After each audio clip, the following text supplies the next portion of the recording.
Gracias. Eh, bueno, gracias a Fede. A ver, el aporte que quizás nosotros podemos hacer desde Casa Patria Grande con este trabajo tiene que ver en repensarnos de manera latinoamericana todo este tema. Eh, lo primero que identificamos nosotros es que estamos frente a un gravísimo problema que no podemos esconder debajo de la alfombra, que tiene que ver con la generación que hoy tiene 16-25 años, que en América Latina representa ya un cuarto del padrón, es decir, que tienen ya una voz y un voto muy importante en América Latina y que, no voy a hacer el diagnóstico porque todos los compartimos, está resultando absolutamente difícil poder pensarse en un mañana para esta generación, y este pensarse en un mañana tiene que ver también con poder pensar cuál es o cómo van a ejercer su derecho humano al trabajo, como planteaba Fede. Y acá me parece que en América Latina particularmente, en esta generación, hay un problema muy grave que lo venimos arrastrando hace muchas décadas y que no se está logrando solucionar ni siquiera con los liderazgos que tuvimos a principios de este siglo tan importantes como Néstor, Cristina, Chávez, Lula. Ni siquiera pudimos terminar de resolver este problema que arrastramos. ¿Cuál es este problema? Las exportaciones globales de América Latina en el año 55 representaban el 12% del comercio mundial. Hoy estamos por debajo del 5 ya, es decir, bajamos 10 veces nuestro nivel de exportaciones a nivel mundial como entre todos los países latinoamericanos. Por otro lado, de acá hay otro de los problemas que identificamos es el comercio intrarregional, es decir, lo que nos vendemos entre nosotros mismos en América Latina, hoy está representando solamente el 12%.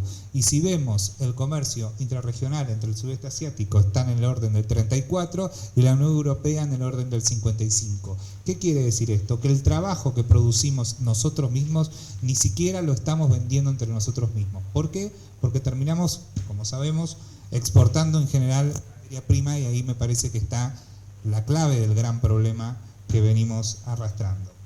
Es necesario por eso, y es lo que venimos trabajando en los últimos 3 años, bastante en silencio, y ahora empezamos a mostrarlo un poco, que tiene que ver con la reactivación de UNASUR.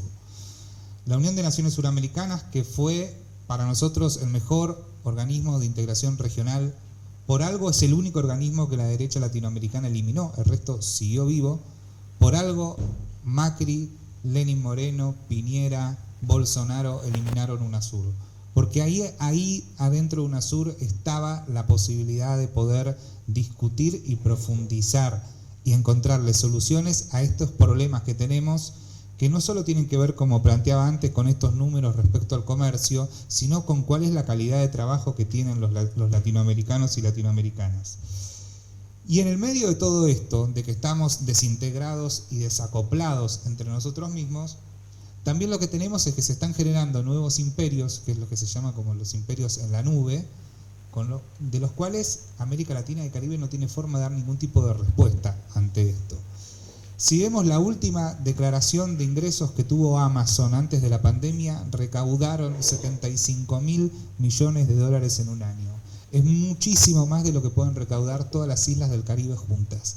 Es decir, estamos frente a nuevos estados y nuevos imperios que se están generando en lugares no físicos, que funcionan en una nube, donde los países, los estados-nación, no tienen forma de interactuar frente a esto, y menos van a poder regular el mercado laboral. Yo, esto sí lo había hablado con Fede, digo, hay la cuestión más técnica que plantea Fede respecto al peso, ahí a nosotros se nos pierde un poco, pero sí lo que podemos, me parece, plantear es que es necesario que para el nuevo mercado de trabajo que se viene, pero además, o el que está ya, pero además los problemas que está teniendo esta nueva generación de 16-25, la única solución que nos parece que podemos encontrar es una solución continental y regional, porque los estados-nación ya no están a la altura de resolver los problemas que tenemos. No hay manera de negociar con Rappi si no es de manera regional. Para dar un solo ejemplo, y ahí destaco lo que está haciendo el gobierno de Colombia, que ya está en la comisión de trabajo que tienen en la Cámara de Diputados, la nueva reforma laboral que está intentando meterse a dar nuevos derechos y regulaciones a los trabajadores y trabajadoras que sobre todo tienen que ver con los rapitenderos y con este tipo de industria nueva que se abrió en los últimos años. Y ahí, digo, para finalizar y poder pasar la palabra, dejando este mensaje de que lo único que nos va a salvar para nosotros es la integración. Roberto Mangabeira, no sé si lo conocen, fue un pensador bastante cercano a Lula en su momento, hoy no tan cercano, pero que la verdad que sirve mucho para pensar y pensarnos en América Latina. Él plantea que la derecha lo que intentó hacer y lo que nos demostró es que necesitamos hacer los deberes para generar la confianza financiera de las instituciones internacionales y para poder generar la confianza de todo el Atlántico Norte frente a lo que nosotros hacemos. Bueno, hacer los deberes ya nos demostró que no nos lleva a ningún lugar y que no encontramos ninguna solución y que los pueblos no viven mejor.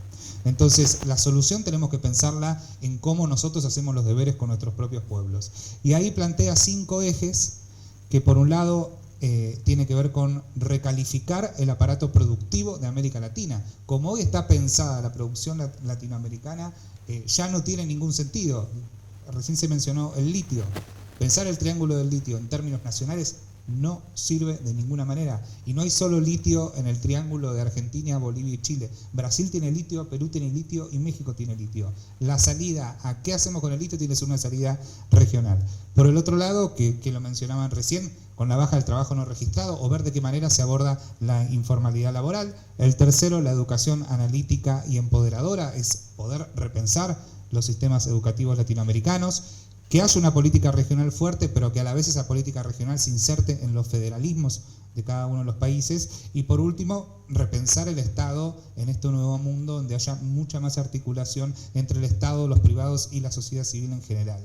Y nos parece que para eso UNASUR puede ser la solución superadora o el espacio donde estos 5 puntos podamos rediscutirlos. Gracias.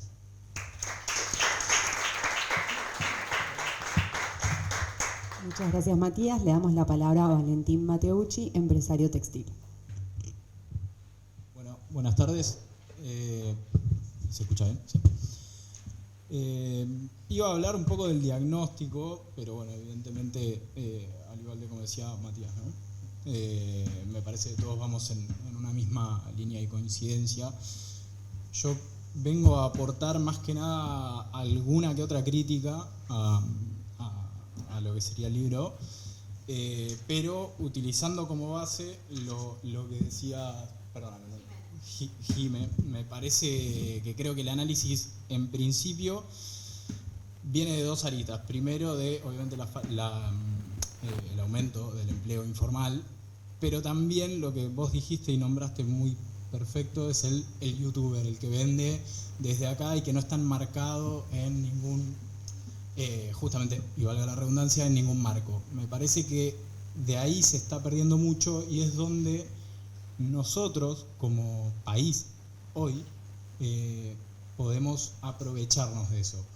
¿Y por qué digo como país? Porque hay algo que nosotros sí tenemos y que creo que le sacamos ventaja a todos, es el tema del arraigo que tenemos con nuestro lugar. Entonces, desde mi lado, como un empresario textil, yo siempre veo obviamente a los colaboradores, a los empleados, que hay algo que es no moverse del lugar, si bien hay una tendencia a salir y todo eso. En este caso nosotros podemos aprovecharnos y darle un marco. Yo creo que el desafío fundamental es, en principio, darle un marco a esa parte, porque creo que la salida o uno de los futuros que va a tener nuestro país es la exportación del conocimiento, ¿sí? De cualquier tipo, del sector del conocimiento, exportarlo afuera. Y es utilizarlo como una de las herramientas más, así como se nombró el litio. Me parece que desde este lado, en la parte de lo que es servicio, va a ser fundamental. Después, por otro lado, coincido con la degradación microscópica que vos exponés en el libro. Me parece que es lo más difícil de subsanar, y creo que es algo que tenemos que trabajar en conjunto mucho tiempo para que eso se vuelque hacia el otro lado.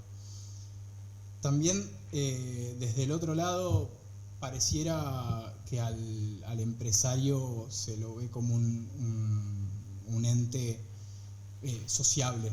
En el caso, en mi visión, no es un ente sociable, es un ente que ya lo conocemos, que funciona con un objetivo, y pedirle que sea o que tenga conciencia social me parece que es un desafío mucho más grande que cualquier otro, por lo que creo que debería ser la ecuación encuadrada desde otro punto, encuadrada desde el lado de, bueno, de acá en adelante, a los nuevos, a las nuevas unidades productivas, empezar a darles este tipo de formación y empezar a darles cierto beneficio en ese sentido para que se acople y acompañe a la idea del pleno empleo sostenible. Me parece que desde ese lado, porque hablar de lo que ya viene, de cómo viene, como bien dijiste vos, haciendo las cosas como deberían, no funcionó. Me parece que desde ahora tendría que ser en adelante y de a poco ir modificando el caminar de lo que ya veníamos. Y algo que es para mí ahora y fundamental, que es lo que coincido plenamente cuando habla de organismos de control y regulación y el seguimiento, hay dos puntos fundamentales que me parece que es la capacitación, en el cual me parece que los sindicatos tienen una obligación muy importante de generar una cierta formación, capacitación, ¿sí? Empezando desde, como alguien decía acá, desde el principio de la formación, ya sea desde el colegio secundario en la técnica. Me parece que ahí es donde de a poco se tienen que acercar. Y el punto F, que me pareció lo más llamativo, es la base de datos virtual, o algo así como habías dicho, en el cual se vea tipo una suerte de currículum, en el cual se vean todos los cursos, todas las formaciones que fueron haciendo, para que la aplicación del pleno empleo se dé en base a las ganancias y de la cuenta, sea más fácil en el movimiento de captar a una persona para hacer que se quede dentro de una organización. Lo mío fue por ahí más técnico, no tan abarcativo, sino es simplemente lo que a mí me llamó. Y una pregunta mucho más técnica todavía que te tengo que hacer, Fede, es en el caso de, por ejemplo, se habla de en base a las ganancias, tenemos un mínimo en toda la cuenta. Ahora, ¿qué pasa si se utiliza la tercera alternativa, que es la de llevar al servicio público? ¿Qué pasa en el caso de que la cuenta te dé para abajo después? Eso sería por ahí mi crítica, que de hecho no la vi, si estaba te pido mil disculpas, pero bueno, eso es lo que a mí me llamó la atención. Después me parece que hay un desafío enorme en todos los aspectos, en todos los sectores, que es multisectorial, que es multicausal. En eso estamos absolutamente de acuerdo. Y bueno, nada más.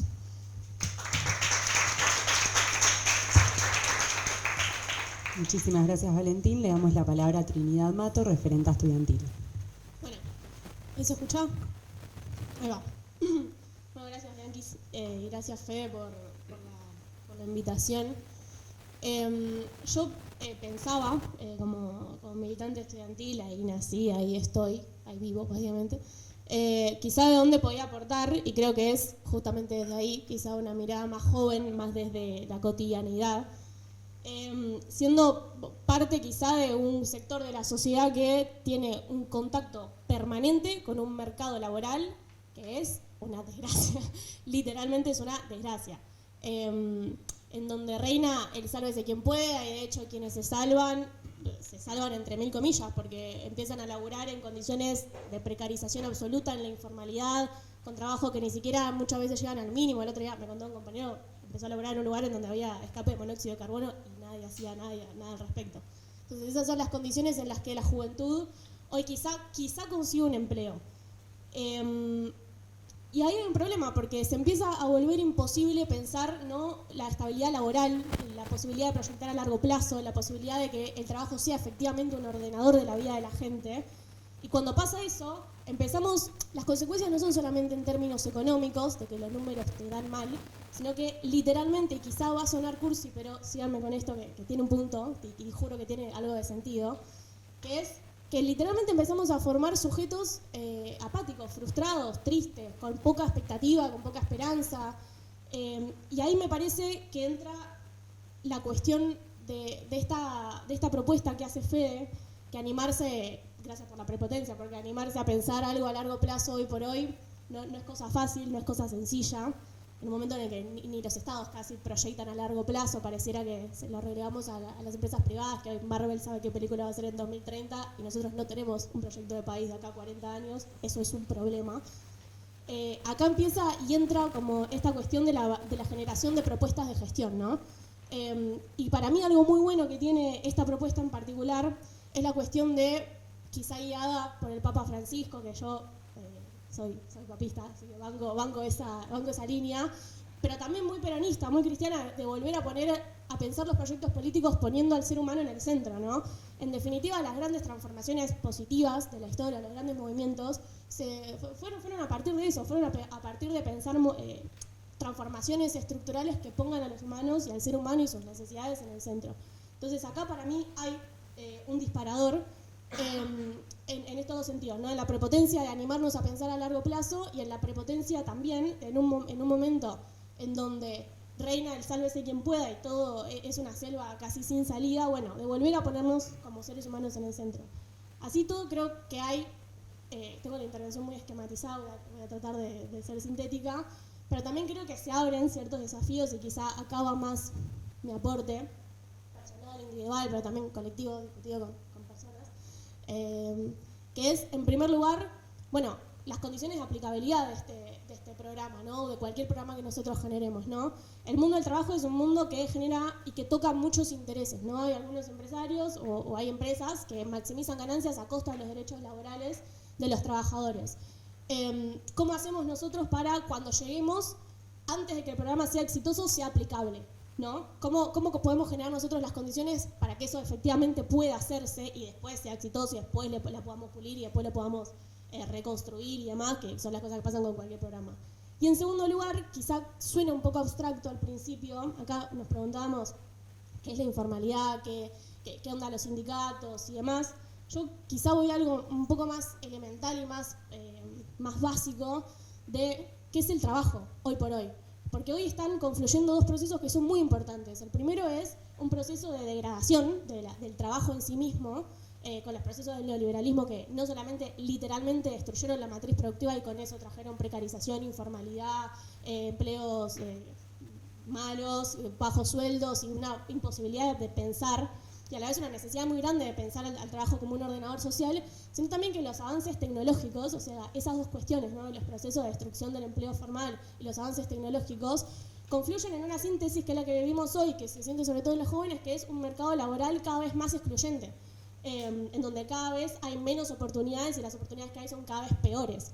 Entonces, en ese contexto, en donde quizá tu jefe es casi que un algoritmo y tu compañero de laburo puede ser un NN, ¿cómo podemos pensar, primero qué es el trabajo en ese sentido, y cómo podemos pensar cómo aplicar los derechos básicos de los trabajadores en ese contexto, ¿no? Porque se termina generando una disgregación de lo que es la clase trabajadora, ¿no? Con el teletrabajo, con esto que mencionaban de los youtubers, con la existencia de los trabajos como Rappi, ¿no? ¿Qué formas de organización política podemos encontrar ahí?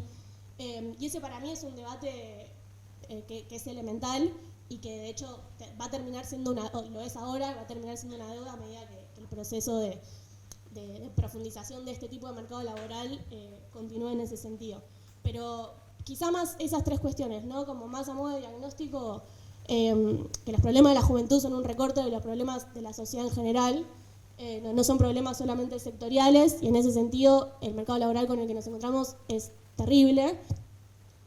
En segundo lugar, la necesidad que se desprende de esto de generar una propuesta integral, que eso yo creo que lo tiene este programa, integral en cuanto a la transversalidad de los sectores que interpela, integralidad también en este sentido, de volver a poner al humano en el medio, en el centro de todas las discusiones, y después dos desafíos. El primero que tiene que ver con una cuestión quizá más política, más de fuerza, porque ya no alcanza solamente con tener la voluntad política de querer cambiar las cosas, vos tenés que generar las condiciones para que eso te dé.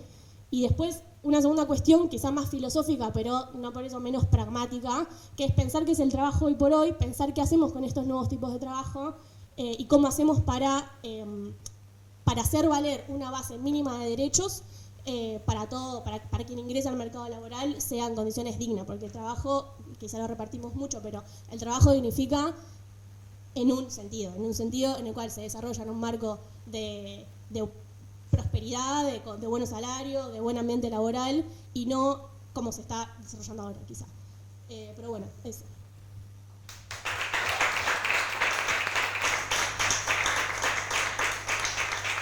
Muchísimas gracias, Trinidad, por tus aportes. Le damos la palabra a Juan Carlos Romero, presidente del Centro Cultural Azucena. Qué difícil hablar después de vos.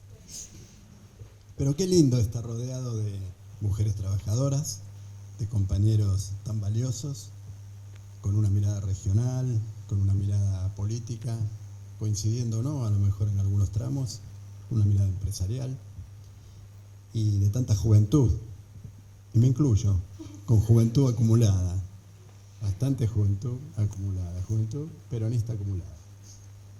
La ventaja de tener juventud acumulada es que tenemos, si la memoria no funciona bien, que es uno de los atributos que defendemos dentro del movimiento nacional y popular, que es la memoria, si la memoria no funciona bien, nos permite trasladarnos en el tiempo y enriquecernos hacia atrás también, no solo hacia adelante en el pensamiento, sino tomar de la memoria aquello que nos puede servir para el futuro. Y recordaba, con la participación de la compañera de APSE, Federico habló de alto voltaje y trajiste el gremio eléctrico. Y yo también estudié en el Otto Krause y estudié algo relacionado en su momento con la electricidad, con la electrónica después. Y en aquel entonces éramos, año 73, éramos 3.000 alumnos en el Otto Krause, en 4 especialidades. Ni siquiera había electrónica todavía.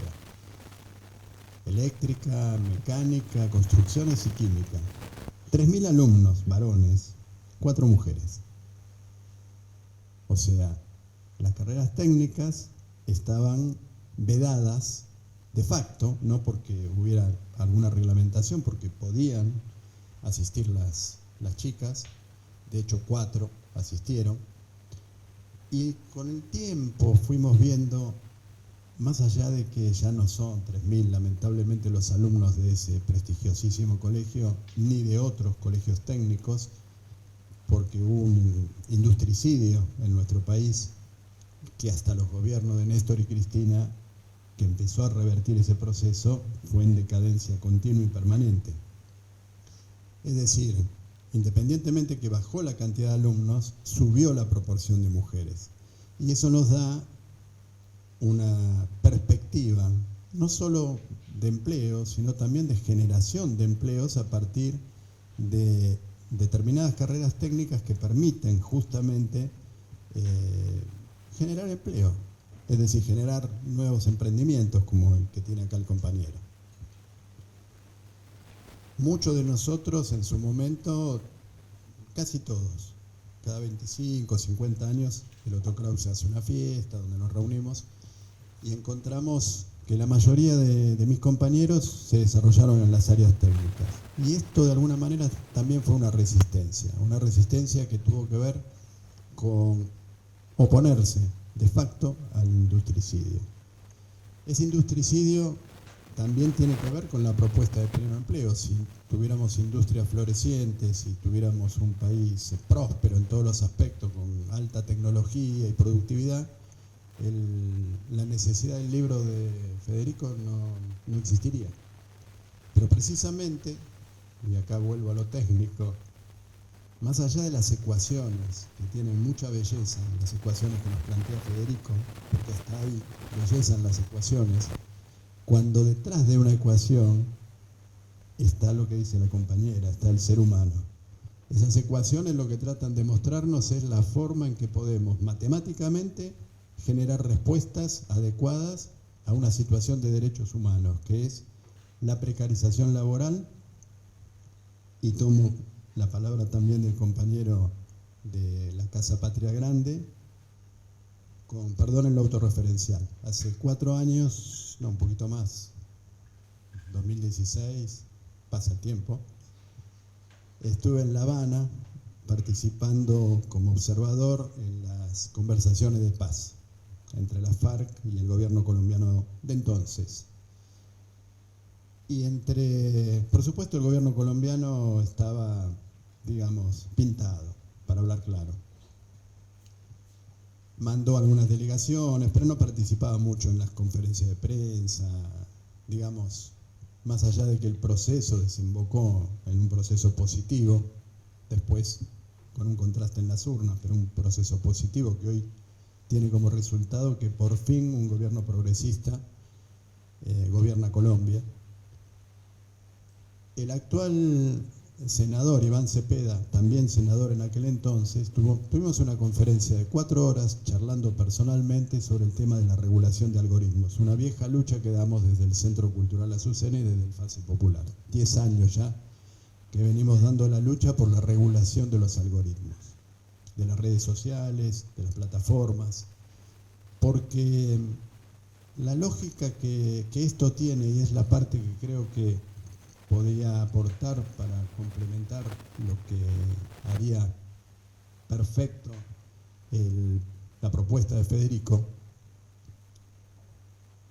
Lamentablemente hay un sector juvenil que no solo está capturado dentro de las plataformas de precarización, sino que culturalmente se le ha vendido la idea de que esa precarización en realidad es un beneficio, que es la posibilidad cierta de ser Elon Musk, o de ser Bill Gates, o de ser el dueño de Amazon, cuando en realidad no son dueños de su propia bicicleta, lamentablemente. Y esta regulación de algoritmos que los estados deberían, a nivel mundial, no es un problema de la Argentina, es un problema a nivel mundial, un problema que es muy complejo, muy técnico, y que en lo personal digo, en mi colectivo, en el Centro Cultural Azucena, estamos trabajando junto al Ministerio de Defensa. Es también un problema de soberanía y de defensa nacional. Si una radio necesita una licencia, una radio comunitaria necesita una licencia y un marco jurídico para funcionar, ¿por qué Google no necesita un marco jurídico? ¿Cómo sé que las búsquedas de Google, voy a lo más elemental y casi infantil, pero miren lo grave que es lo más infantil?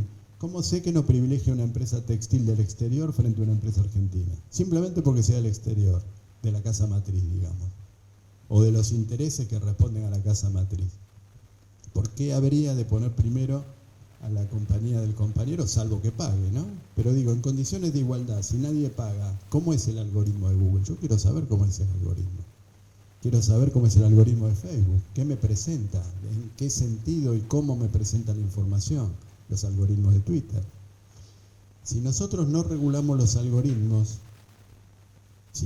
nosotros me refiero a los pueblos, no tomamos control de los algoritmos bajo nuestra normativa regional y nacional, difícilmente podamos desarrollar el pleno empleo. ¿Por qué? Porque, como bien dijo el compañero, la potencia económica que tienen estos conglomerados es de tal magnitud, que es imposible regularlas, salvo con las leyes estatales, aún en los Estados Unidos. Fíjense qué interesante, ahora que estamos con la inteligencia artificial, tan de moda. Juan Carlos, un minuto más para redondear. Redondeo. Ya que estamos con la inteligencia artificial de moda, ¿no? ¿Qué están haciendo algunos senadores republicanos en los Estados Unidos? Están proponiendo la regulación de los algoritmos de TikTok. ¿Por qué? Porque les está comiendo el mercado.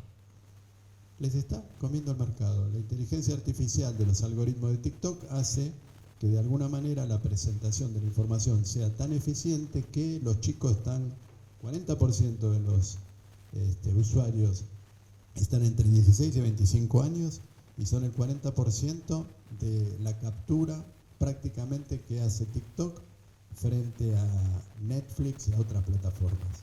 Ahí sí piden la regulación. Cuando eran ellos los que hacían la penetración cultural, o hacen la penetración cultural y la penetración económica, no, libertad de prensa, libertad de expresión. No se trata de censurar los contenidos, se trata de de regular las vías de acceso y regularlas en el sentido de conocerlas para poder saber si están de acuerdo o no con nuestra legislación y especialmente con nuestra legislación laboral. Muchas gracias.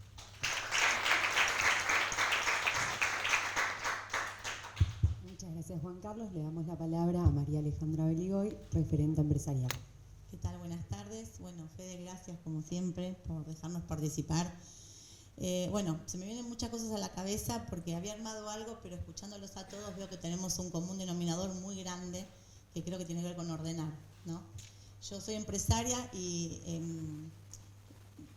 para que sepan por qué, desde qué lugar lo voy a decir, soy compañera primero también.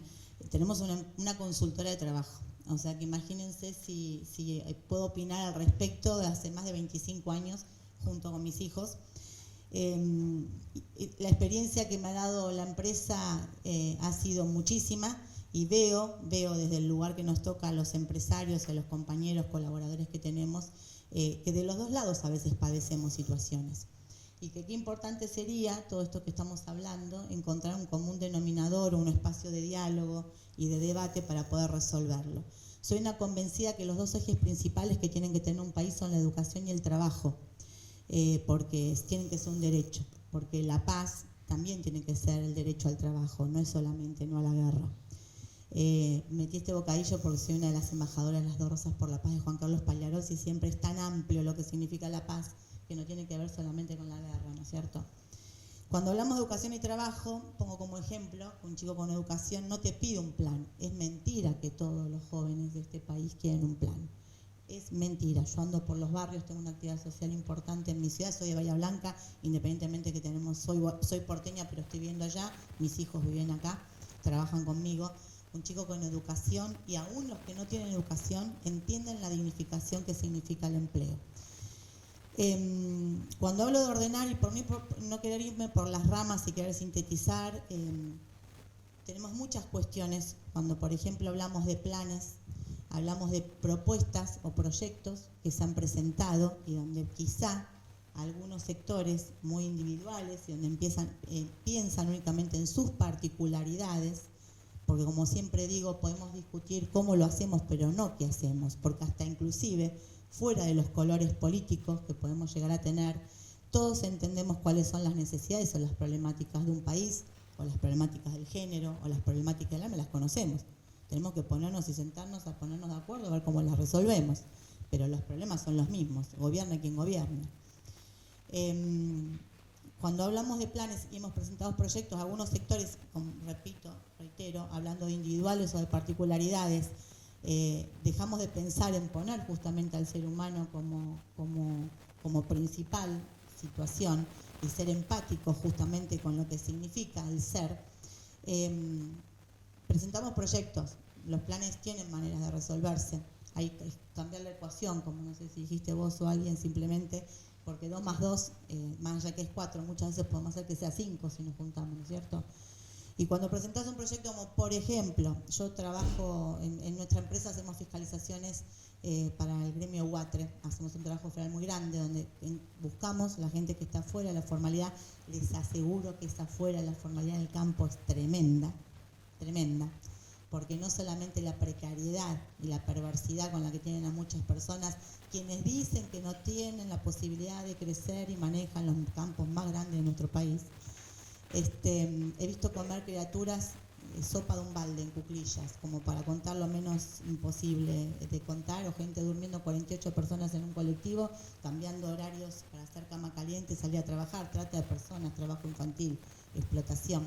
Entonces cuando vos, y muchas veces esta misma gente no entiende que tiene derechos, porque no tiene educación y porque nadie salió a verlos y abrazarlos en esos lugares tan inhóspitos que es nuestra Argentina, porque es inmensa geográficamente, y que entiendan que pueden reclamar, que tener un plan no significa que uno llegue a fiscalizar y tiene que salir corriendo. Por ahí nosotros tenemos que entender que esa persona que tiene un plan y lo entiende como un derecho, no lo tiene porque se piensa que es una viveza criolla, lo tiene porque tiene miedo que su trabajo en el campo se termine y quedarse sin el plan y sin el trabajo. Entonces, ¿por qué no planteamos a veces como justamente estábamos hablando, que te mando saludos, que la ministra Kelly Olmos, estuve reunida con ella, y es parte de tu libro aparte, así que la posibilidad de decir, bueno, esta gente que tiene un plan, ¿por qué no empezamos a fortalecer la concientización de lograr que el que quiere tener a alguien trabajando con un plan y que esa gente piensa que si tiene que trabajar pierde su derecho, de ver de qué manera cuando tienen esa posibilidad de trabajo y estar en blanco bajo un convenio, pagando únicamente la diferencia, el empleador, entre el plan y el convenio que corresponda, que cuando empiezan a trabajar no se caiga el plan, que el empleador pueda tener la posibilidad de pagar la diferencia en sueldo, sus cargas sociales, pero de última que en el 931 se caiga la diferencia del sueldo y esa persona pueda seguir teniendo un ingreso. Por supuesto, siempre lo mejor sería que tengan trabajo, ¿no? Es para profundizar el tema. Y el otro tema que tenemos es que nos pasa, yo soy miembro de la Unión Austral de la provincia de Buenos Aires, la de Bahía Blanca y la de Patagonia. Fundé el Departamento de Mujeres Empresarias de la Unión Austral de la provincia cuando las mujeres teníamos voz pero no teníamos voto, 2017, no 1810. Y es que las grandes corporaciones también vienen con acuerdos y nos vienen a decir en este país lo que tenemos que hacer, donde pagan en pesos, cobran en dólares, se la llevan afuera y no la gastan acá. El dumping lo vivimos constantemente, es una lucha que por alguna razón alguien no tiene la voluntad política o los cojones políticos, perdón la expresión, de plantearlo, pero son dos temas que me parece que serían fundamental para contribuir, ¿no es cierto?, a la posibilidad de la empleabilidad, que me parece que es lo que nosotros tendríamos que sostener, la generación de empleo justamente como haces mención en tu libro. Y para terminar, y haciendo un poco un homenaje al mes de la mujer, nosotros todos en la vida es ganar batallas, ¿no es cierto? Yo creo que tuve muchas batallas, entre ellas la que gané fue haber criado a mis hijos sola y no conseguía trabajo porque no tenía con quién dejar mis hijos y era lo primero que me preguntaban. Y creo que eso también, hoy está cambiando, si hacemos una línea del tiempo, falta un montón, ¿no? Yo creo que mi abuela no soñaba con tener derechos, mi mamá soñó con tenerlos, nosotras los estamos concretando y que no perdamos ese eje, empecemos a transformar las cosas porque el camino que nosotros dejamos es una huella que van a mirar nuestros hijos y las generaciones que vienen. Bueno, muchas gracias. Muchas gracias a vos, María Alejandra. Le damos la palabra a Luis Antonioli, asesor en empleo del Ministerio de Trabajo.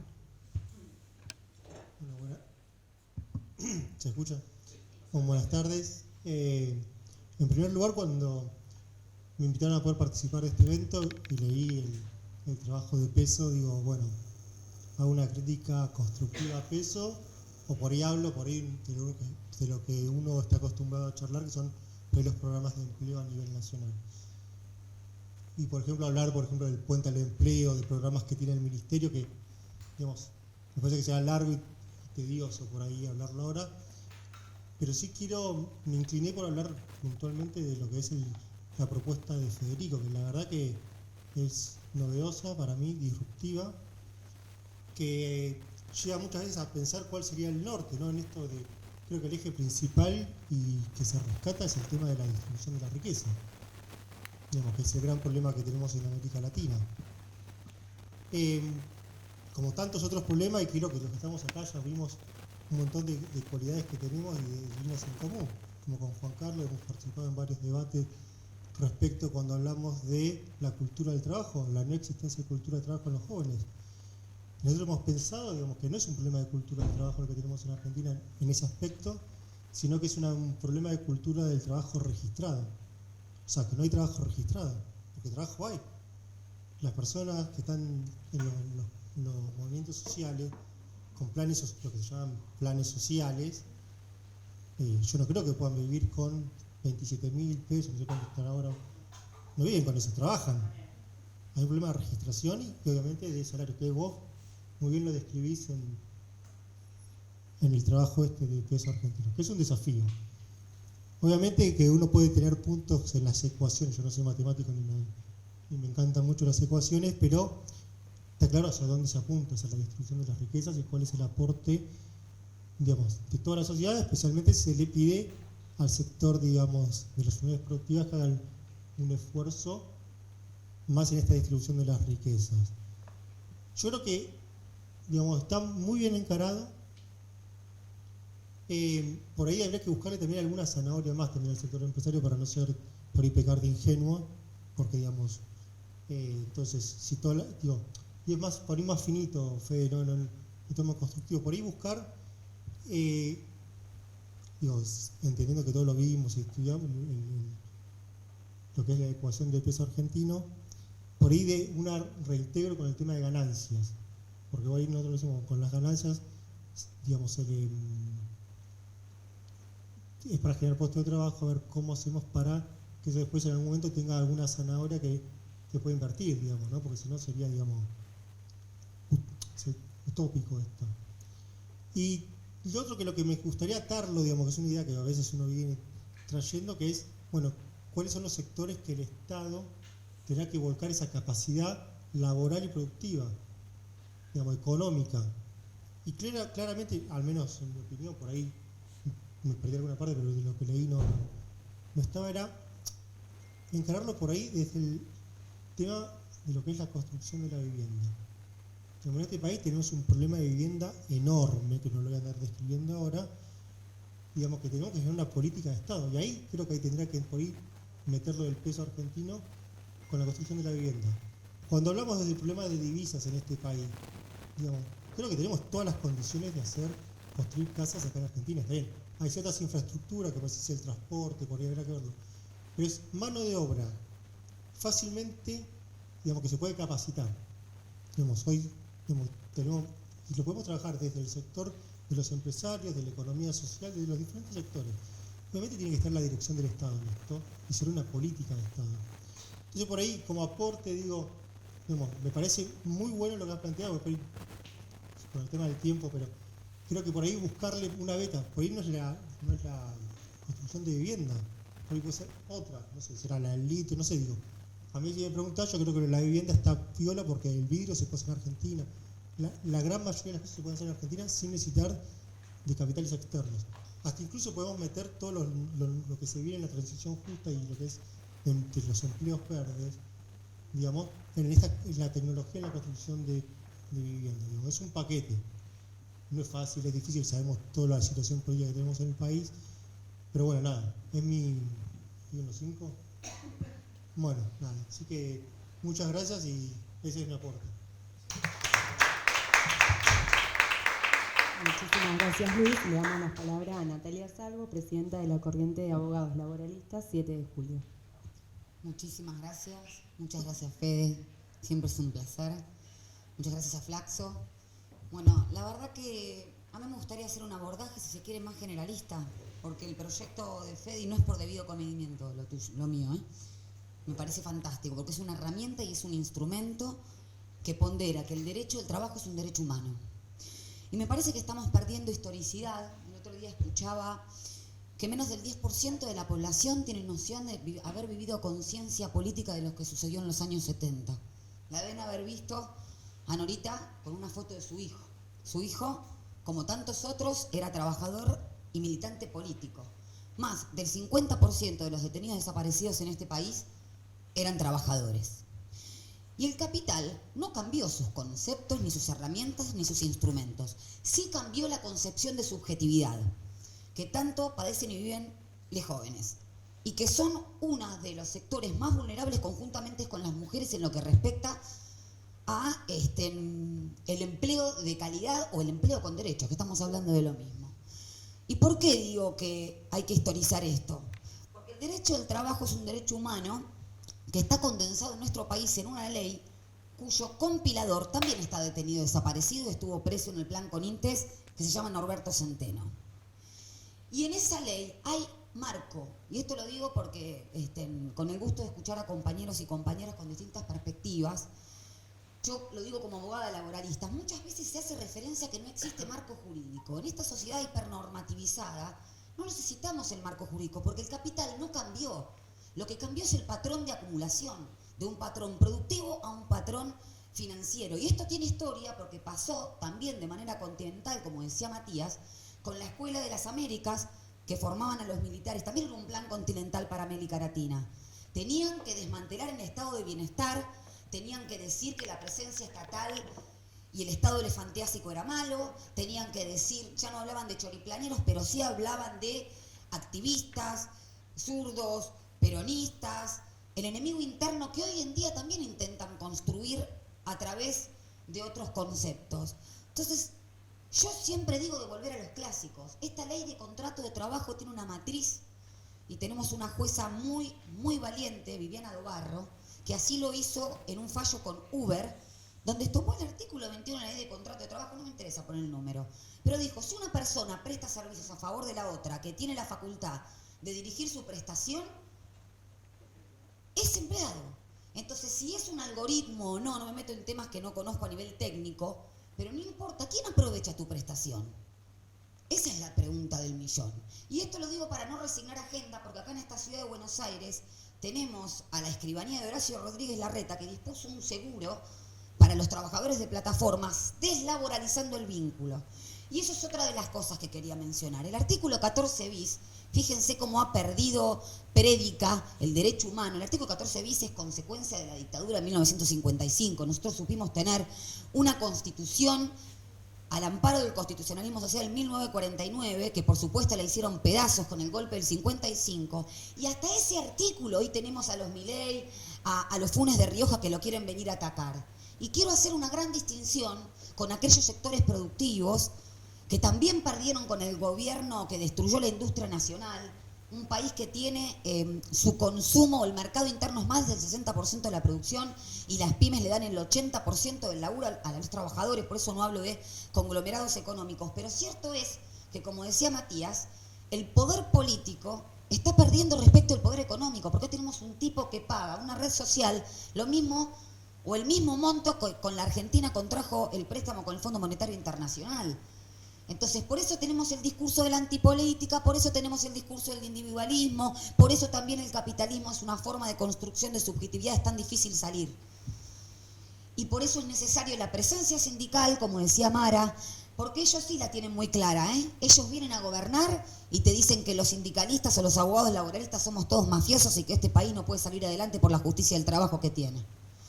Entonces, yo quiero destacar, en función de lo que decís vos, Fede, en peso argentino y la ecuación, que es central el carácter político que vos le estás dando al pleno empleo. Primero, como una cuestión multicausal, multidisciplinaria. Porque cada vez que en los guarismos de desempleo o de descenso de la actividad industrial, siempre se va al Ministerio de Trabajo. Y nunca se va al Ministerio de Economía. Esto tiene que ver con una política económica que empezó en la última dictadura militar con los mismos argumentos. Videla hablaba de la refundación moral de la nación, de la cultura del trabajo. ¿Y saben lo que hicieron el 24 de marzo? Intervinieron la CGT, derogaron las leyes, por supuesto le sacaron 120 artículos a la ley de contrato de trabajo, derogaron el derecho de huelga y infinidad de leyes. Y por supuesto la ley de entidades financieras que tenemos ahora vigente, con el mismo discurso de la inflación, y tuvimos un promedio de inflación de un 300% aproximadamente, ni que hablar de cómo aumentó la deuda pública, y ahí empezó con el primer ciclo neoliberal el aumento de la pobreza y la falta de registro en las relaciones de trabajo. Continuó con el consenso de Washington en 1989, de la década del 90, y con el mismo discurso de tipos que hoy nos vuelven a hablar como Cavallo, del desempleo, cuando arrancamos en 1989 con el proyecto de estatización, ¿no? Y aerolíneas. O sea, se pierde el sentido del Estado. Ellos quieren un Estado regulador, claro que lo quieren. Regular el capital. No quieren que ese Estado sirva para regular el trabajo. Rescatar lo que dijo Trini, que no es nada para nada banal, todo lo contrario. Porque la privatización de los efectos emocionales de este sistema, como decía Mark Fisher en el realismo capitalista, es estatal. ¿No? O sea, vos tenés la culpa de no conseguir laburo y sin ninguna falta de respeto con respecto a la espiritualidad y a la creencia, no quieren a los curas tercermundistas o no quieren ese tipo de espiritualidad. Quieren otro tipo de espiritualidad individualista.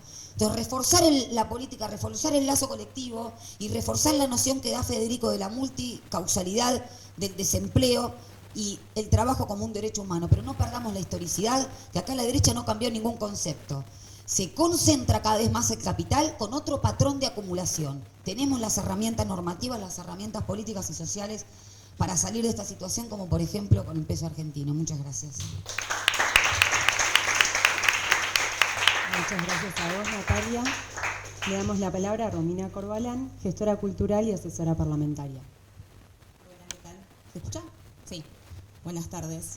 Bueno, gracias Fede por la invitación, por el programa, me parece súper interesante y bueno, los aportes que se estuvieron haciendo, perdón. La verdad que sí es un programa ambicioso, pero me parece súper positivo insistir en apostar por el mediano y largo plazo, encontrarnos acá. Me parece que el pleno empleo es una deuda de la democracia, es una responsabilidad de nuestra generación y obviamente también es un compromiso que tenemos con la historia, que acá señalaba la compañera, y con los compañeros y compañeras detenidas y desaparecidas que, bueno, una de las banderas que levantaban era la dignidad laboral. Me parece que junto con el acceso a la vivienda y también la reforma judicial, algo tenemos que hacer con la justicia. Me parece que también es otra responsabilidad de nuestra generación. Se pueden como identificar 3 columnas centrales para la dignidad de las personas en el país. Por otro lado, también coincido, que es algo que Fede lo señala, que para que un programa así funcione necesitamos de un Estado fuerte, que obviamente hoy no lo tenemos. Pero en ese sentido, me parece, como señalaba Trini, nuestra responsabilidad es generar las condiciones para que, llegado ese momento, con mayor o menor intervención ciudadana, intersectorial, esto se pueda aplicar en su totalidad. Me parece que bajo ningún punto de vista nos tenemos que dejar llevar puestos por la coyuntura, que muchas veces nos desalienta. Luego también, antes de entrar por ahí en la particularidad de la cultura, quería señalar que me parece súper interesante la experiencia del currículum virtual. Me parece que es algo que al menos al sector de la cultura, que es un sector de por sí muy informal, con contrataciones muy eventuales, en donde la inestabilidad laboral forma parte un poco de las condiciones del rubro, puede llegar a resolver algunas cuestiones y sobre todo federalizar aún más los talentos culturales y artísticos que tenemos. Bueno, ahora sí, por ahí hablando centralmente de la cultura, quisiera aportar 3 miradas. Por un lado, los trabajadores de la cultura como trabajo. Por otro lado, desde una mirada más vinculada al acceso a la cultura como derecho humano. Y como un tercer aspecto, perdón Mati, la cultura nacional, que me parece que es muy importante y está atravesada centralmente por el trabajo, la organización y las luchas que se dieron en ese sentido. Bueno, por un lado, los trabajadores de la cultura es un sector que obviamente incluye artistas, técnicos, a la gastronomía, es muy diverso. Y en esa diversidad obviamente hay distintos elementos de mayor o menor informalidad. Por otro lado, también las condiciones en las cuales nos encontramos, con una degradación económica y salarial de los trabajadores en general del país, hace que impacte directamente en los ingresos de los trabajadores de la cultura, porque en tanto los trabajadores empezamos a perder la posibilidad de acceder a la cultura, de acceder al placer del arte y la cultura por nuestros propios medios económicos. Si el Estado no está presente para absorber esos salarios que se están perdiendo, hay un montón de trabajadores y trabajadoras que, lejos de dejar de hacer arte y de prestar su cultura y de llevar adelante una militancia cultural, lo hacen a costa de una, obviamente, autoexplotación y una degradación salarial cada vez más grande. Y como contracara de esto, vemos en términos más mainstream un momento de muchas oportunidades para la generación del trabajo nacional.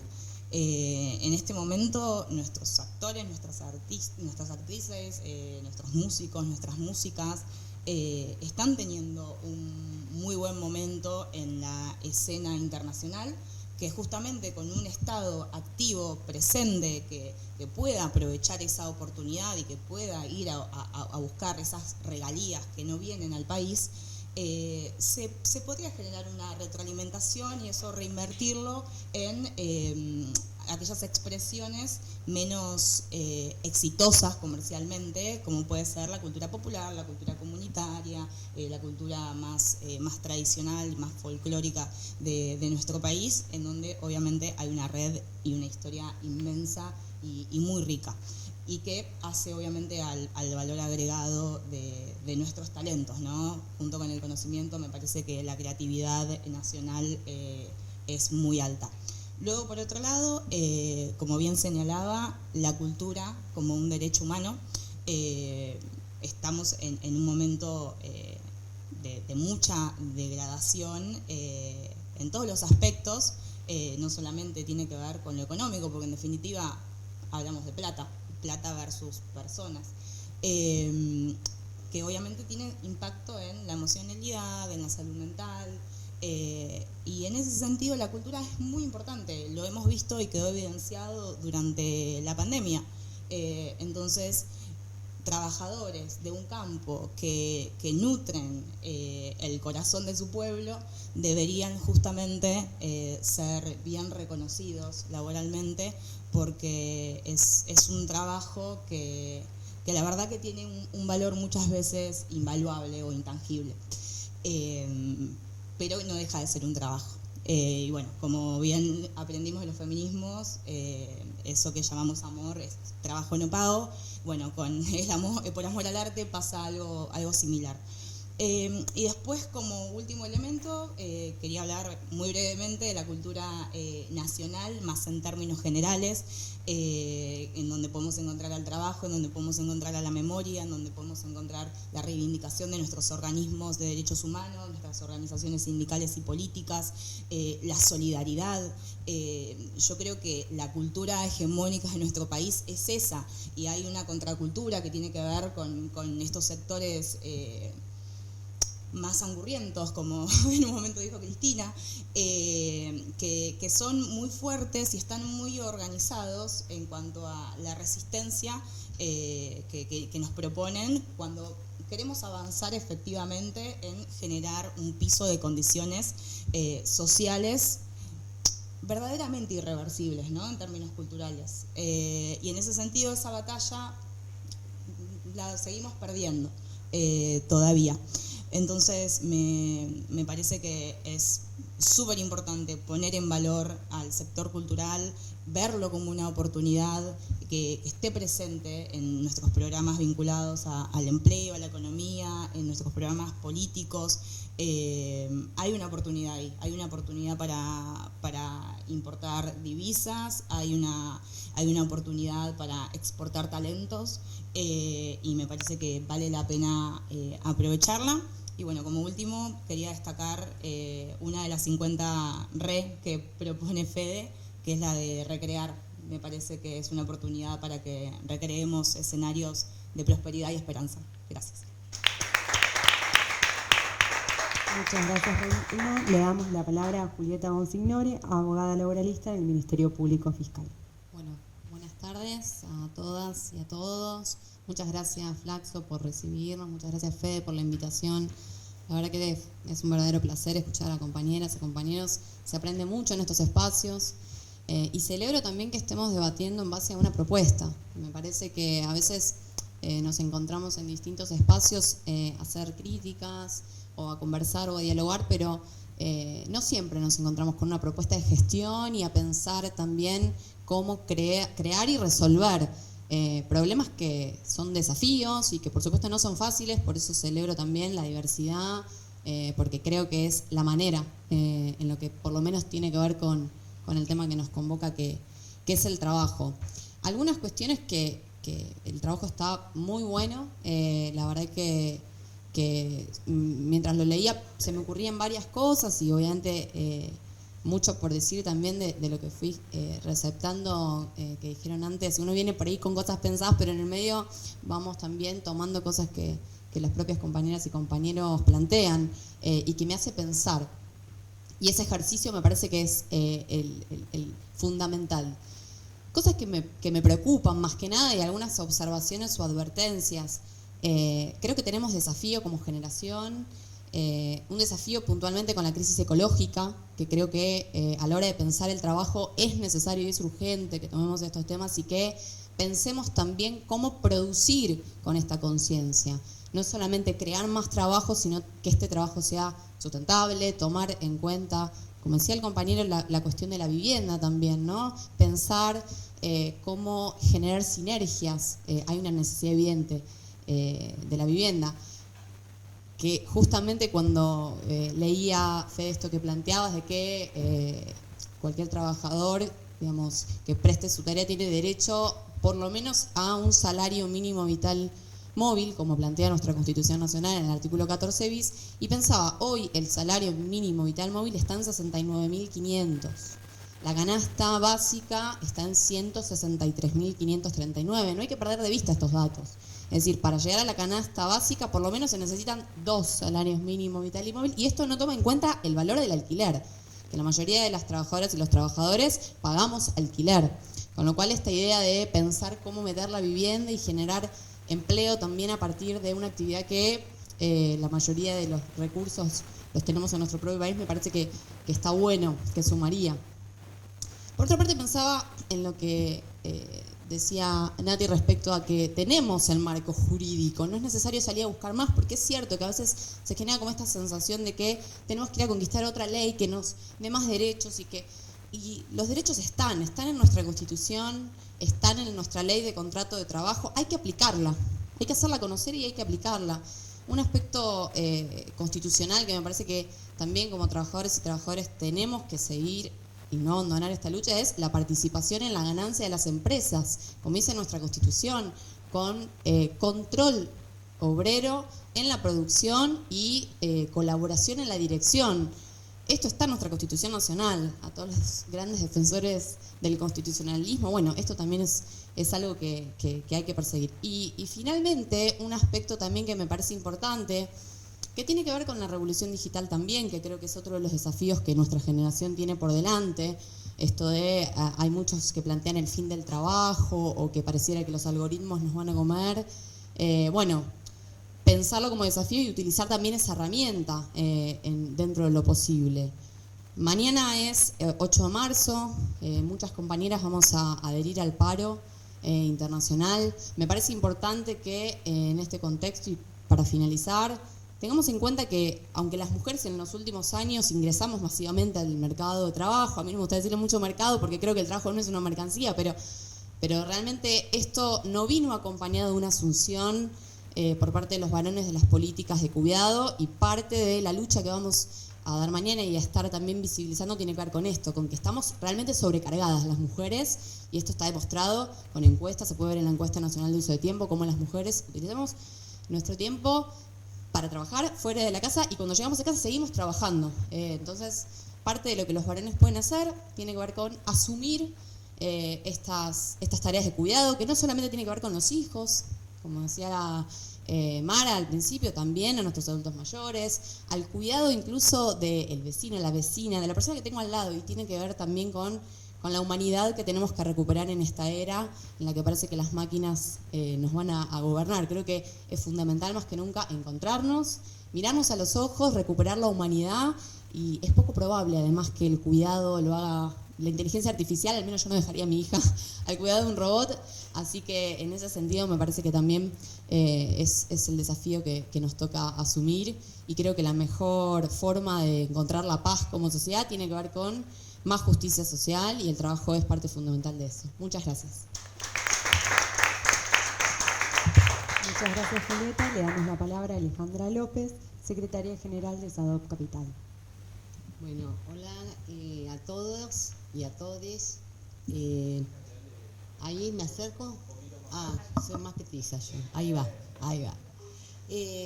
Bueno, agradecerte, Fede, porque cuando releí parte del libro, me produjo cuestiones diferentes a lo mejor a las que ustedes manifestaron, ¿no?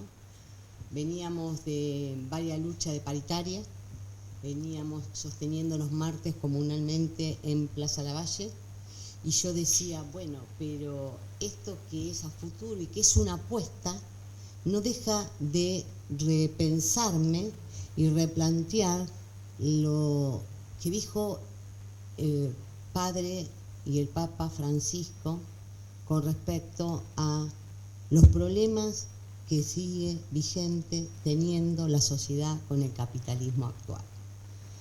Y rescato eso porque es una oportunidad de traerlo hoy en esta mesa, y porque los últimos 40 años, lo que uno viene atravesando, estos cambios que son la realidad, están, ¿sí?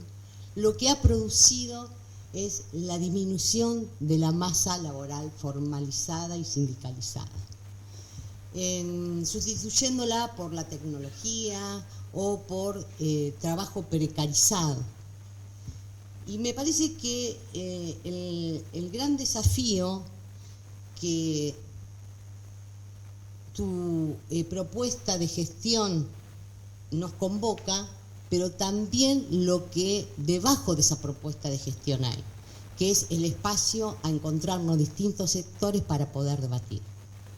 Y entonces repienso desde mi lugar de educación. El lugar de educación, yo soy representante de los docentes de gestión privada en esta ciudad, que el 50% de la oferta educativa es de gestión privada. Y lo digo porque también quiero enmarcar de dónde vengo y de dónde viene el proyecto de SADOP. Su pertenencia está anclada al movimiento obrero organizado y a la corriente federal de trabajadores. Y el debate y la disputa de sentido que damos las docentes y los docentes en el aula. ¿Y por qué traigo esto? Y traigo esto porque comúnmente hablamos de educación y trabajo, la necesidad de tener mayor educación. Y yo traigo un concepto que aparece esbozado, algo de esto en tu libro, pero a mí me gusta expresarlo como lo ha dicho Gustavo Sirigliano, ¿sí? Que no hay un proyecto educativo que no esté anclado en un proyecto de país, que hay una necesaria e íntima relación, y que si esto no es un eslogan, es algo que tenemos que internalizar y hacer carne. Es imposible pensar en un contenido, en un aprendizaje, como algo independiente, autótono, indiferente. Eso va regido por un proyecto de país. Entonces me parece que donde tenemos que articular es en qué sociedad queremos vivir y qué proyecto de nación queremos. Y ese proyecto de nación que queremos va anclado, ¿sí?, en el marco internacional y latinoamericano. Indudablemente, porque no nos salvamos solos. La Argentina no se salva sola. O un pueblo latinoamericano no se salva solo. ¿Y por qué traigo nuevamente educación y trabajo? Porque me parece que el gran desafío que empezamos a dar tenuamente, tampoco es tenuamente, es poder fortalecer el rol del Estado, ¿sí? El Estado nacional. El Estado nacional hay que profundizar la relación del Estado nacional con las provincias, creando, digo yo, asumiendo un nuevo federalismo, lo pongo como signo, pero sí para debate. Y también profundizar que esa relación en el Estado con el trabajo y empleo, pleno empleo, tiene que estar ligada a 3 ámbitos, concatenizada, articulada, que es el sector privado, pero también es el sector cooperativo. Digo, no podemos seguir disociando una capacidad que tenemos los humanos o este capitalismo, no lo hagamos nosotros. Digamos, vayamos a la historia. Digo, en la dispersión y disociación, digo, hay que hacer un esfuerzo emotivo, racional y estratégico para integrar el sector privado, el sector cooperativo y el Estado. Digo, me pareció eso como algunos aportes a poder enfatizar, y enfatizar también que la necesidad de un proyecto productivo, ¿sí?, tiene que tener de alguna manera, o va a ir acompañado de un valor, poner un acento de valor agregado, que sea productivo e industrial y no que responda a un modelo extractivista o agroexportador, que es el que nos quieren seguir imponiendo.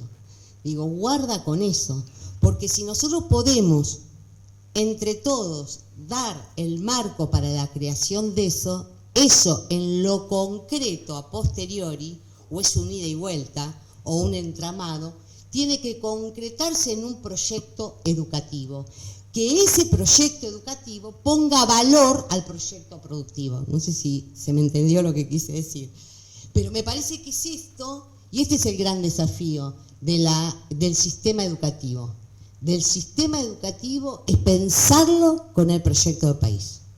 Si nosotros no tenemos eso, si no tenemos un mal encuadre, si esto no está anclado políticamente, podemos correr un grave riesgo de tener una mera acción social generosa, pero no un sistema educativo, que es lo que nos va a permitir a las generaciones actuales y futuras acceso al empleo, a la dignidad, mayor justicia, mayor igualdad e inclusión. Ese era mi aporte. Nada más. Muchísimas gracias, Alejandra. Le damos la palabra a Jonathan Acosta, delegado de la UOCRA y secretario de Empleo de Lomas de Zamora. Primero que nada, quiero agradecer a Fede por la invitación a esta charla, donde yo le dije que venía a escuchar más que nada, porque creo que es una tarea de aprendizaje que se me da la oportunidad hoy poder compartir con tantos compañeros, ¿no?, de tantos sectores. Y por otro lado, agradecer también la posibilidad de pensar en algo que genere expectativa positiva, esperanza, ¿no? Que he conversado con él ya en este camino a esta fecha, que uno que transita el trabajo, que transita hoy por hoy como funcionario de un municipio, no encuentra seguido lugares donde poder discutir ideas transformadoras, innovadoras, que generen esperanza en la gente. Quiero contar un poco por ahí, desde el testimonio como trabajador de la construcción, como delegado de la construcción, ahora delegado en licencia, cómo veo yo, cómo escucho al compañero, al laburante, y las sensaciones que me transmite, ¿no? El laburante, hay discusiones acá, no quiero generar polémica, pero, por ejemplo, la cuestión de los planes sociales, por ejemplo, poniéndolo en la mesa, como decía hoy la compañera, muchas veces me encuentro compañeros que optan por trabajar en negro, manteniendo el trabajo, manteniendo el plan social, por una cuestión de que el trabajo registrado es bajo. Eso, recuperar ese orden, ¿no? Por otro lado, como trabajador, como un ciudadano, pienso a veces, recopilando testimonios, pienso a veces que la Argentina, como también la región latinoamericana, es un país, es una región de la que las cosas pasan y no pasa nada. Pasan accidentes de trabajo dentro del mundo de la construcción y no pasa nada. Pasa offshore, los Panama Papers, y no pasa nada, ¿no? Entonces, da la sensación de que falta ese orden, falta ese Estado presente, fuerte, que regule, que controle, que generar los organismos de control, porque podemos tener todas las propuestas, todas las iniciativas, los mejores diagnósticos, pero si no tenemos un control, una inspección laboral que funcione, estamos en problemas. Generar esa conciencia de trabajo, generar esa conciencia del Estado, depende de lo que estamos acá y de muchos compañeros y compañeras más. Yo creo que recuperar el orden es parte de la tarea que tenemos que hacer. Recuperar no la cultura del trabajo, como decía el compañero del ministerio, porque hay trabajo, sí, hay trabajo. Recuperar la cultura del trabajo como valor desde qué sé yo, desde mi hijo que tiene 11 años en adelante, poniéndolo como una cultura del trabajo ciudadana. Desde la formación ciudadana ya tiene que estar instaurado la cuestión de la cultura del trabajo. Yo, en lo personal, o sea, en la formación propia, digamos, siempre, qué sé yo, en casa se hablaba que, bueno, tenés que ir a una escuela técnica, iba a la primaria, tenés que ir a una escuela técnica, que vas a aprender el tema del trabajo. ¿No? Yo soy oriundo de Barrio La Teja, Merlo, y la escuela técnica más cercana, más accesible que tenía era una obra en colectivo. No estaba en la escuela de mi barrio, porque la escuela de mi barrio,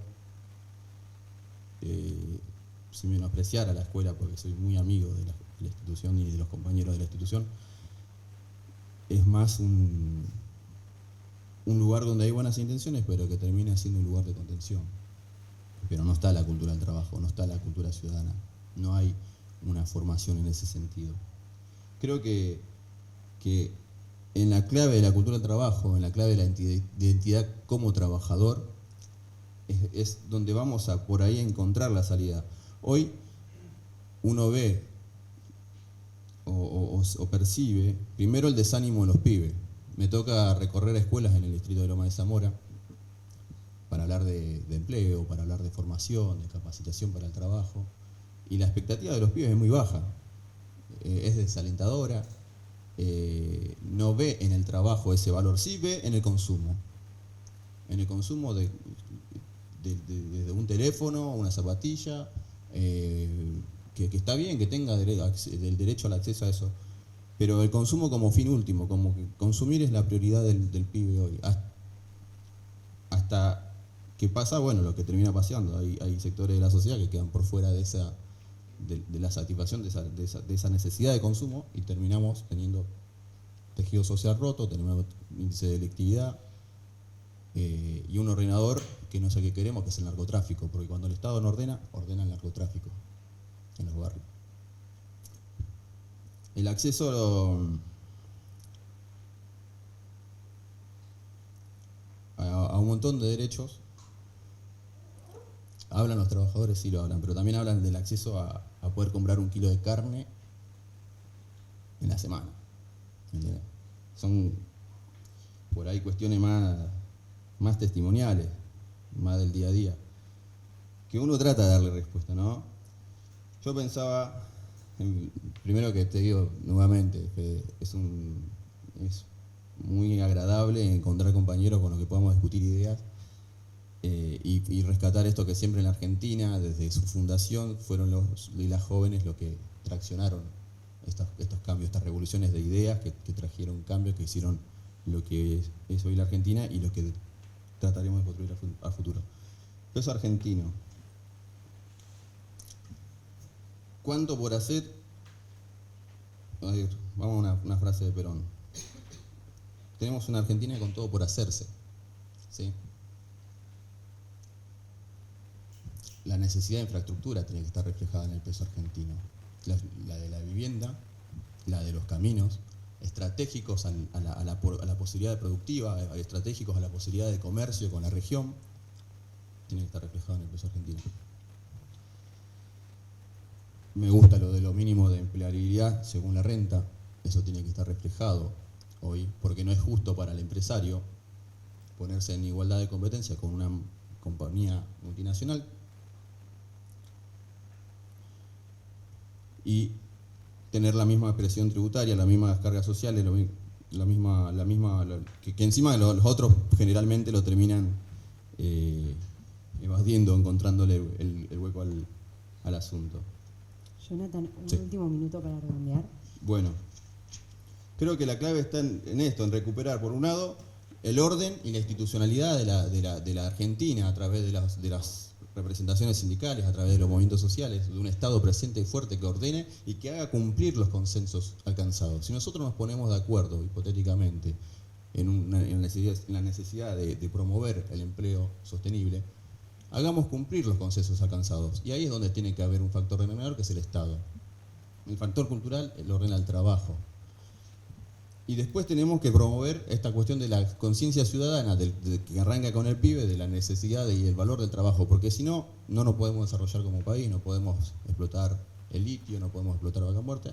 Yo le cuento una cosa, en la construcción nosotros los días jueves atendemos los desocupados. Más o menos 100 personas por jueves va, para que tengan una idea. De esas 100 personas, de 60 son pibes entre 18 y 24 años, todos sin oficios específicos. O sea, donde hace falta generar las herramientas de formación, de educación, que sean compatibles con el mundo del trabajo. Porque si no estamos armando enlatados de formatos de educación que nos sirven a la realidad que tenemos en nuestro país. Y por último, hablar de transición justa, esto lleva tiempo. En el medio tenemos nuevas formas de trabajo, el trabajo del futuro, los que auguran el trabajo del futuro, los que auguran el fin del trabajo. Tenemos que hablar de transición justa en ese sentido también, porque tenemos que formarnos para ese presente y tenemos que hacerlo ahora. No podemos pensar al largo plazo, bueno, actuemos en el corto plazo, en el mediano plazo. Y eso tiene que ser con un orden de prioridades y dando un salto cualitativo también de la política hacia ese punto, a ordenar, que es lo que también la gente necesita, porque si no es esto, un país donde todo pasa y nada pasa.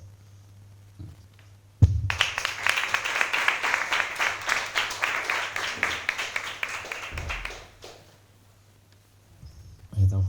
Bueno, nada. Mucho para decir, pero no voy a caer en el error, porque si no, nos estaríamos extendiendo en el tiempo y no sería respetuoso con lo pactado. Habíamos quedado en que la primera mesa era de 2 a 4, son 4 y 7 minutos, así que un aplauso para todos ustedes que fuimos cumpliendo con ese objetivo. Así que bueno, simplemente vamos a hacer un break ahora para tomar algo. Hay jugos, café, cositas que puso Flaxo, así que para que aquellos que se quieran quedar a escuchar la próxima mesa lo puedan hacer y vamos acomodando a los próximos expositores. Muchas gracias y nos vemos en un ratito.